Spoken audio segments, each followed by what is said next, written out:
ఈ వీడియోలో మాట్లాడుకోబోయే movie review వచ్చేసి 'ఉస్తాద్ భగత్ సింగ్'.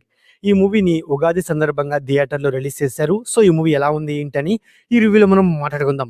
ఈ మూవీ యొక్క స్టోరీ గురించి సింపుల్‌గా చెప్పాల్సి వస్తే, ఈ మూవీలో సీఎం కొడుకుని కిడ్నాప్ చేస్తారు. ఆ కిడ్నాప్ చేసేది ఎవరో కాదు, మన హీరో అయిన Ustaad Bhagat Singh, power star Pawan Kalyan. Ustaad CM కొడుకుని ఎందుకు కిడ్నాప్ చేశాడు?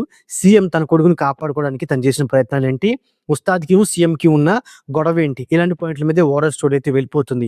వెళ్ళిపోయినప్పటికీ ఈ మూవీ నా పరంగా ఎలా అనిపించిందంటే, ఈ మూవీ నాకైతే ఒక యావరేజ్ ఫీలింగ్ అయితే కలిగింది. ఎందుకు అన్నానంటే, ఈ మూవీలో మెయిన్‌గా హరీష్ శంకర్ గారు వింటేజ్ పవన్ కళ్యాణ్ గారిని పరిచయం చేశారు. అదే ఈ మూవీకి బిగ్గెస్ట్ పాజిటివ్ అన్నమాట. 'హరిహర వీరమల్లు' మూవీలో పవన్ కళ్యాణ్ గారి లుక్ మీద ఒక నెగటివిటీ అయితే వచ్చింది. ఆ నెగటివిటీని ఈ 'ఉస్తాద్ భగత్ సింగ్' మూవీతో పోగొట్టేశారు హరీష్ శంకర్ గారు. దాని తర్వాత ఈ మూవీలో హరీష్ శంకర్ గారు ఆయన ఇచ్చిన డైలాగ్స్ అనేవి చాలా చాలా బాగున్నాయన్నమాట. కొన్ని కొన్ని సీన్స్‌లో ఆ డైలాగులే చాలా చాలా ఒక ఫ్రెష్ ఫీలింగ్ అయితే ఇచ్చినియి. అంతేకాకుండా తమన్ గారు ఇచ్చిన బ్యాక్‌గ్రౌండ్ స్కోరు, డీఎస్‌పీ గారు ఇచ్చిన ఆ 2 సాంగ్స్ వేరే లెవెల్‌లో వర్కౌట్ అయినాయి. ముఖ్యంగా ఈ మూవీలో పవర్ స్టార్ పవన్ కళ్యాణ్ గారు, శ్రీలీల గారు వీళ్ళిద్దరి మధ్య కెమిస్ట్రీ, వాళ్ళ లవ్ ట్రాక్ వేరే లెవెల్‌లో వర్కౌట్ అయింది. అండ్ అలాగే వాళ్ళ లవ్ ట్రాక్‌కి 'తొలి ప్రేమలో' ఉన్న ఒక సాంగ్‌ని యూజ్ చేశారు. అది కూడా ఒక ఫ్రెష్ వైబ్ అయితే ఇచ్చిందని చెప్పుకోవచ్చన్నమాట. అండ్ అలాగే ఈ మూవీలో మెయిన్‌గా ఏంటంటే, ఈ మూవీలో మన హీరోకి ఇచ్చిన కొన్ని ఎలివేషన్ సీన్స్, కొన్ని కొన్ని ఫైట్ సీన్స్, ముఖ్యంగా ఈ మూవీలో ప్రొడక్షన్ వాల్యూస్ చాలా చాలా బాగున్నాయి. సో, వాటి వల్ల ఈ మూవీ యావరేజ్ ఫీలింగ్ అయితే కలిగింది. బట్ ఈ మూవీలో మెయిన్ ప్రాబ్లమ్ వచ్చేసి స్టోరీ పాయింట్ అనేది అంత బలంగా ఉండదు. ముఖ్యంగా విలన్ క్యారెక్టర్ కూడా అంత బలంగా అయితే ఉండడనమాట.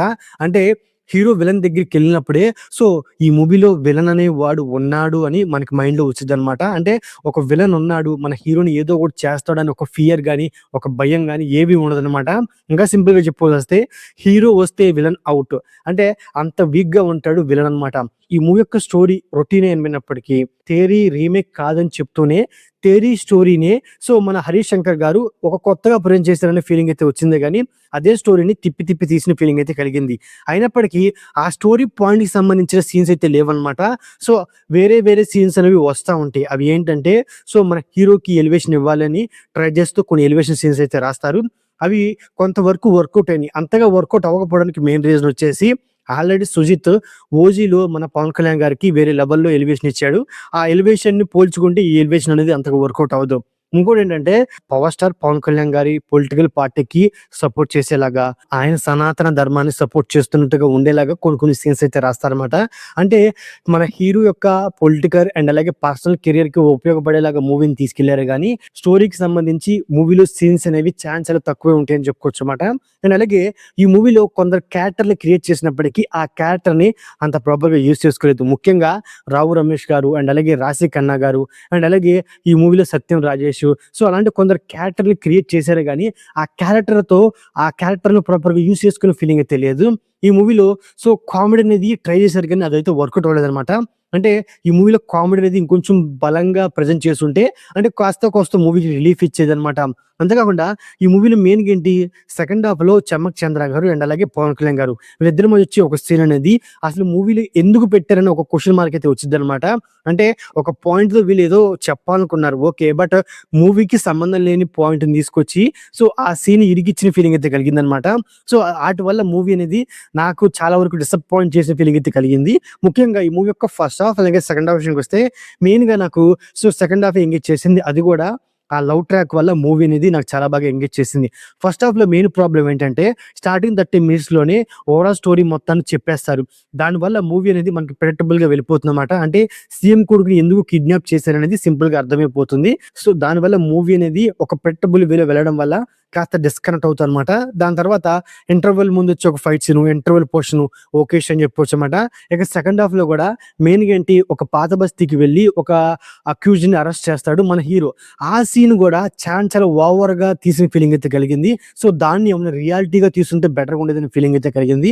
ఇక క్లైమాక్స్ విషయానికొస్తే ఏదో ఎండ్ చేయాలని ఫీలింగ్‌తోనే ఎండ్ చేసిన ఫీలింగే గానీ, దానికి ఒక ప్రాపర్ ఎండింగ్ ఇచ్చిన ఫీలింగ్ అయితే లేదు. ఓవరాల్ మూవీ మొత్తం ఒక హీరోకి కన్వీనియంట్ గానే అండ్ అలాగే హీరో మీదే వెళ్ళిపోతుంది తప్పించి, మూవీలో మెయిన్ ఏంటంటే మిగతా క్యారెక్టర్‌ని, అంటే ఈ మూవీలో ఏంటి, టెర్రరిస్టులను కూడా ఈ మూవీలో యూజ్ చేశారన్నమాట. అసలు ఆ టెర్రరిస్టులు ఎందుకొస్తున్నారు? అండ్ అలాగే ఆ టెర్రరిస్టులకిను సీఎంకి ఉన్న సంబంధం ఏంటి? అండ్ అలాగే ఆ టెర్రరిస్టుల వల్ల యూజ్ ఏంటి? ఇలాంటి పాయింట్లనేవి అంత క్లారిటీగా అయితే ఉండవన్నమాట. సో వాటికి ఏదో ఒక రీజన్ చెప్పినప్పటికీ అంత క్లారిటీగాను, అంత బలంగా ఉండవనమాట. మెయిన్‌గా ఏంటంటే ఈ మూవీలో ఎమోషన్ అనమాట. సెకండ్ హాఫ్‌లో హీరోయిన్ చనిపోతుంది. చనిపోయినప్పుడు హీరోయిన్‌తో పాటు వాళ్ళ అమ్మ కూడా చనిపోతుందనమాట. అక్కడ అప్పటిదాకా వాళ్ళ కెమిస్ట్రీ అనేది వేరే లెవెల్‌లో వర్కౌట్ చేశారు. వాళ్ళు చనిపోయినప్పుడు అక్కడ ఎమోషన్ సీన్ అనేది పెట్టుంటే బెటర్‌గా ఉండేదనమాట. ఏదో సింపుల్‌గా బయట నుంచి వేరే వాళ్ళొచ్చారు, చంపేసారు, ఎళ్ళిపోయారనే ఫీలింగ్ అయితే కలిగింది. అంతేకాకుండా సీఎం మీద అటాక్ చేసే సీన్ కూడా అంత రియాలిటీగా అయితే ఉండదనమాట.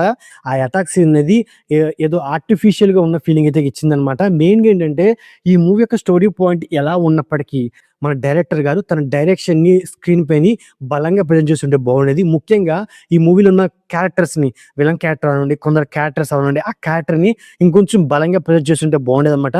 సో ఓవరాల్‌గా ఇదండి 'ఉస్తాద్ భగత్ సింగ్' మూవీ రివ్యూ. నా రివ్యూ గాని నచ్చినట్టయితే ఈ వీడియోకి ఒక చిన్న లైక్, అలాగే మన ఛానెల్‌ని సబ్స్క్రైబ్ చేసుకోండి. ఓకే. Thank you all.